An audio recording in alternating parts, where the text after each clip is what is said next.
মহাবিশ্বের বিশালতা এবং রহস্যের প্রতি মানুষের কৌতূহল সৃষ্টির সূচনা থেকেই। এই বিশালতার এক ক্ষুদ্র অংশ আমাদের সৌরজগৎ, যার সীমানা ছেড়েই আমরা আজ পাড়ি জমাবো মহাবিশ্বের শেষ সীমানায়। আজ আমরা সৌরজগতের প্রতিটি গ্রহ, উপগ্রহ এবং মহাজাগতিক সীমানা পেরিয়ে প্রবেশ করব মাল্টিভার্সের রহস্যময় জগতে। আমাদের যাত্রা শুরু হলো নীল গ্রহ পৃথিবী থেকে। পৃথিবী একমাত্র গ্রহ যেখানে আমরা জীবনের অস্তিত্ব নিশ্চিতভাবে জানি। চাঁদ আমাদের পৃথিবীর একমাত্র প্রাকৃতিক উপগ্রহ। এটি পৃথিবীতে জোয়ার ভাটার সৃষ্টি করে এবং পৃথিবীর ঘূর্ণনকে ধীরে ধীরে প্রভাবিত করছে। চাঁদের মাটিতে পা ফেলে আমরা মহাকাশ গবেষণায় এক নতুন যুগের সূচনা করেছিলাম। সূর্য হলো আমাদের সৌরজগতের কেন্দ্রীয় নক্ষত্র, যা এক বিশাল গ্যাসীয় গোলক। এর ব্যাস 14 লক্ষ কিলোমিটার, যা পৃথিবীর ব্যাসের প্রায় 109 গুণ। সূর্যের ভর সৌরজগতের মোট ভরের 99.8%। এটি প্রধানত হাইড্রোজেন এবং হিলিয়াম দ্বারা গঠিত, যেখানে উচ্চ তাপমাত্রা এবং চাপে এই গ্যাসগুলো পারমাণবিক ফিউশন প্রক্রিয়ায় শক্তি উৎপন্ন করে। সূর্যের কেন্দ্রে প্রতি সেকেন্ডে প্রায় 600 মিলিয়ন টন হাইড্রোজেন হিলিয়ামে পরিণত হয়। এই প্রক্রিয়ায় বিশাল পারমাণবিক শক্তি মুক্ত হয়, যা তাপ এবং আলো হিসেবে সৌরজগতের সর্বত্র ছড়িয়ে পড়ে। সূর্যের পৃষ্ঠের তাপমাত্রা প্রায় 5500 ডিগ্রি সেলসিয়াস, আর কেন্দ্রে এটি 1.5 কোটি ডিগ্রি সেলসিয়াসের মতো। বুধ সৌরজগতের সবচেয়ে ছোট এবং সূর্যের সবচেয়ে নিকটতম গ্রহ হল মার্কারি বা বুধ, যেখানে দিনের তাপমাত্রা 430 ডিগ্রি সেলসিয়াস এবং রাতে তা নেমে যায় -180 ডিগ্রি সেন্টিগ্রেডে। বুধের কোনো উপগ্রহ নেই, আর এর পৃষ্ঠ অনেকটা চাঁদের মতো, অসংখ্য গহ্বরে ভরা। শুক্র বুধের পরে রয়েছে ভেনাস বা শুক্র গ্রহ। এটিকে পৃথিবীর যমজ গ্রহ বলা হয়, কারণ শুক্রর আকার অনেকটা পৃথিবীর মতোই এবং গঠনে খুবই মিল। শুক্র গ্রহের ব্যাস প্রায় 12,104 কিলোমিটার, যা পৃথিবীর চেয়ে কিছুটা ছোট। এর পৃষ্ঠটি প্রধানত পাহাড়, আগ্নেয়গিরি এবং বিশাল সমভূমি নিয়ে গঠিত। শুক্রের বায়ুমণ্ডলে প্রধানত কার্বন ডাই অক্সাইড এবং সালফিউরিক অ্যাসিডের মেঘ বিদ্যমান, যা গ্রিনহাউস প্রভাবের কারণে তীব্র তাপমাত্রা সৃষ্টি করে। গড় পৃষ্ঠ তাপমাত্রা প্রায় 465 ডিগ্রি সেলসিয়াস, যা সৌরজগতের সবচেয়ে উত্তপ্ত গ্রহে পরিণত হয়েছে। শুক্র গ্রহ একটি বিশেষ বৈশিষ্ট্যের কারণে পরিচিত। এটি তার অক্ষের চারপাশে বিপরীত দিকে ঘোরে। এই কারণে শুক্র গ্রহের আকাশে সূর্য পশ্চিম দিকে ওঠে এবং পূর্বে অস্ত যায়। এরপরে আমাদের পৃথিবী এবং তারপরে রয়েছে মার্স বা মঙ্গল। মঙ্গল তার লালচে বর্ণের জন্য সবচেয়ে বিখ্যাত। এর লাল বর্ণের জন্য মূলত এর পৃষ্ঠে থাকা আয়রন অক্সাইড বা মরিচাই দায়ী। বিজ্ঞানীরা বিশ্বাস করেন একসময় এখানে তরল পানি এবং জীবের অস্তিত্ব ছিল। মঙ্গল পৃথিবীর তুলনায় আকারে ছোট। এর ব্যাস প্রায় 6791 কিলোমিটার। এখানে সৌরজগতের সর্বোচ্চ আগ্নেয়গিরি অলিম্পাস মস এবং দীর্ঘতম উপত্যকা ভেলিস মেরিনারিস অবস্থিত। মঙ্গলের দুটি ছোট চাঁদ রয়েছে, ফোবস এবং ডেইমস। নাসার কিউরিওসিটি এবং পারসেভারেন্স রোভার মঙ্গলের সম্ভাব্য জীবনের চিহ্ন খুঁজছে। এরপরে আছে বৃহস্পতি। এটিকে বলা হয় সৌরজগতের দৈত্য, কারণ বৃহস্পতি হল সৌরজগতের সবচেয়ে বড় গ্রহ। বৃহস্পতি প্রধানত হাইড্রোজেন এবং হিলিয়াম দ্বারা গঠিত। এতে কোনো কঠিন পৃষ্ঠ নেই, বরং পুরো মেঘের স্তর দিয়ে আবৃত।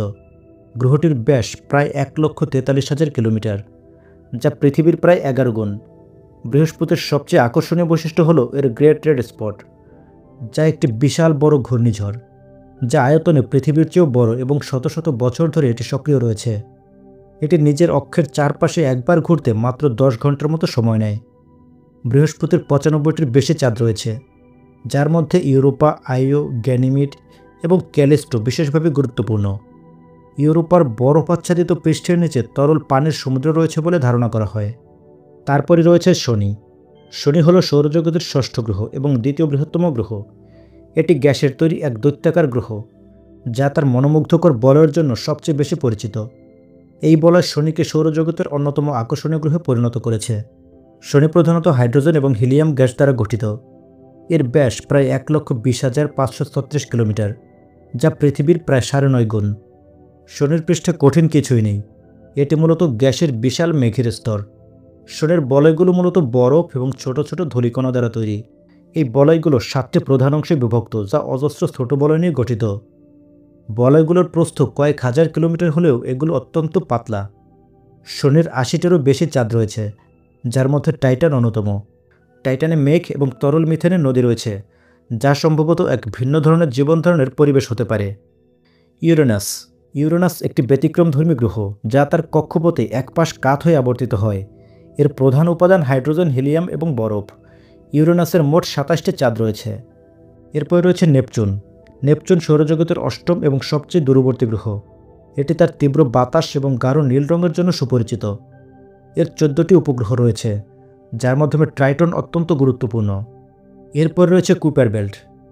এই কুপার বেল্ট আমাদের সৌরজগৎকে অনেকটা আবৃত করে রেখেছে। প্লুটো এবং প্লুটোর মতো আরও অনেক ডোয়ার্ফ প্ল্যানেটের অবস্থান এই কুপার বেল্টে। প্লুটোর মতো গ্রহগুলো বরফ এবং পাথরের মিশ্রণে তৈরি। বন্ধুরা, আমরা দেখতে দেখতে সৌরজগতের শেষ সীমানায় চলে এসেছি। সূর্যের আলোকেও এখানে পৌঁছাতে অনেক সময় লাগে। এটিকে বলা হয় অট ক্লাউড। এখানে কোটি কোটি ধূমকেতু এবং বরফের টুকরো ঘুরে বেড়াচ্ছে। এই অট ক্লাউড সৌরজগৎকে সম্পূর্ণভাবে আচ্ছাদিত করে রেখেছে। সৌরজগৎকে পেরিয়ে আমরা মিল্কি ওয়ে গ্যালাক্সির দিকে যাত্রা শুরু করলাম। এটি একটি স্পাইরাল গ্যালাক্সি। এর ব্যাস প্রায় 1 লক্ষ আলোকবর্ষ এবং এটি প্রায় 100 থেকে 400 বিলিয়ন তারকা ধারণ করে। এর কেন্দ্রে রয়েছে সুপারম্যাসিভ ব্ল্যাক হোল, যাকে সেজিটেরিয়াস নামে ডাকা হয়। মিল্কি ওয়ে গ্যালাক্সির কেন্দ্রে থাকা আমাদের সৌরজগতের দূরত্ব প্রায় 26,000 আলোকবর্ষ। মিল্কি ওয়ে গ্যালাক্সির সবচেয়ে নিকটতম গ্যালাক্সি হল অ্যান্ড্রোমেডা গ্যালাক্সি। মিল্কি ওয়ে হচ্ছে আমাদের লোকাল গ্রুপের একটি গ্যালাক্সি। একটি লোকাল গ্রুপের 54টি গ্যালাক্সি রয়েছে। এরকম অনেকগুলো লোকাল গ্রুপ নিয়ে তৈরি হয় একটি গ্যালাক্সি ক্লাস্টার বা গ্যালাক্সি পাড়া। একটি গ্যালাক্সি ক্লাস্টারে 100 থেকে কয়েক হাজার পর্যন্ত গ্যালাক্সি থাকতে পারে। এর ব্যাস 1 কোটি থেকে 10 কোটি আলোকবর্ষ পর্যন্ত হতে পারে। আমাদের নিকটতম গ্যালাক্সি ক্লাস্টার হলো ভার্গো ক্লাস্টার। এখানে প্রায় 150টি গ্যালাক্সি রয়েছে। আর এরকমই অনেকগুলো গ্যালাক্সি ক্লাস্টার নিয়ে তৈরি হয় একটি সুপার ক্লাস্টার, যার ব্যাস হয়ে থাকে 10 কোটি আলোকবর্ষ থেকে 100 কোটি আলোকবর্ষ পর্যন্ত। আর এরকমই কোটি কোটি সুপার ক্লাস্টার নিয়ে আমাদের এই মহাবিশ্ব তৈরি। এখন আমরা যেখানে রয়েছি এখানে কেবল অন্ধকার আর অন্ধকার। মহাবিশ্বের 95% অংশ ডার্ক ম্যাটার এবং ডার্ক এনার্জি দ্বারা গঠিত। আলোর সাথে এই ডার্ক ম্যাটার এবং ডার্ক এনার্জির কোনো ইন্টারেক্ট করে না, তাই এগুলো দেখা যায় না। কিন্তু মহাবিশ্বের সম্প্রসারণে এগুলো গুরুত্বপূর্ণ ভূমিকা পালন করে। দেখতে দেখতে আমরা চলে এসেছি মহাবিশ্বের শেষ সীমানায়। এটি মহাবিশ্বের সেই অংশ যা আমরা আলোর গতির কারণে দেখতে পারি। এর বাইরে কি আছে তা আমরা জানি না, তাই এই সীমানা পর্যন্ত অংশকেই আমরা বলে থাকি অবজারভেবল ইউনিভার্স। বিজ্ঞানীদের ধারণা এরকম অনন্ত পরিমাণে মহাবিশ্ব রয়েছে, যাকে বলা হয় মাল্টিভার্স। প্রতিটি মহাবিশ্বের ভৌত নিয়ম ভিন্ন হতে পারে। এটি কোয়ান্টাম ফিজিক্স, স্ট্রিং থিওরি এবং মহাবিশ্বের প্রসারণ তত্ত্ব থেকে উদ্ভূত হয়েছে। মাল্টিভার্স এখনও প্রমাণিত নয়, তবে সম্ভাবনাকেই উড়িয়ে দেওয়া যায় না। এটি শুধু পদার্থবিদ্যা নয়, আমাদের অস্তিত্বেরও গভীর প্রশ্নগুলোর উত্তর দিতে পারে। আপনাদের কি মনে আছে জার্নির শুরুতে আমরা কোথায় ছিলাম আর এখন কোথায় আছি? মহাবিশ্বের রহস্য এবং মাল্টিভার্সের সম্ভাবনা আমাদের শেখায় যে মানব মনের কৌতূহল সীমাহীন। প্রতিটি নতুন আবিষ্কার আমাদের জানার সীমানা আরও বাড়িয়ে দেয়। আপনারা যদি মহাবিশ্ব ও মাল্টিভার্স নিয়ে আরও জানতে চান, আমাদের চ্যানেলটি সাবস্ক্রাইব করে রাখুন। দেখা হবে পরবর্তী ভিডিওতে। ততক্ষণ পর্যন্ত ভালো থাকুন, সুস্থ থাকুন।